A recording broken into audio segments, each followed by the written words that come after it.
Welcome to the Learning Pines YouTube. We hope this video helps. You start by preparing the assets and choosing a model, gather the video or audio and confirm the spoken language because that guides model selection. Next, pick a caption format like SRT or VTT and select quality presets, faster versus more accurate, so you know trade-offs. Upload or point the tool at the file and set sample rate or bitrate if available. Once done, run a short test clip so you can inspect timings and language detection before processing the full file. Now you refine the raw transcription and timing. The model gives you a draft with timestamps and text.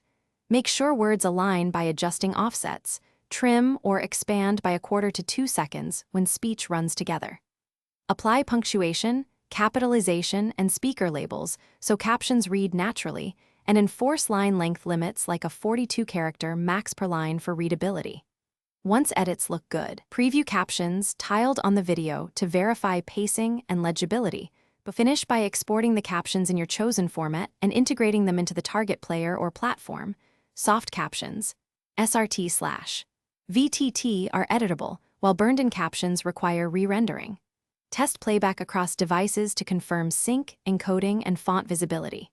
If captions drift, apply a global delay offset or rerun alignment on problem segments. If words are wrong, correct the transcript and re-export. One key troubleshooting tip: if timing consistently lags, shift the file by a fixed MS offset rather than redoing all timestamps. Thanks for watching. Consider subscribing if we helped you.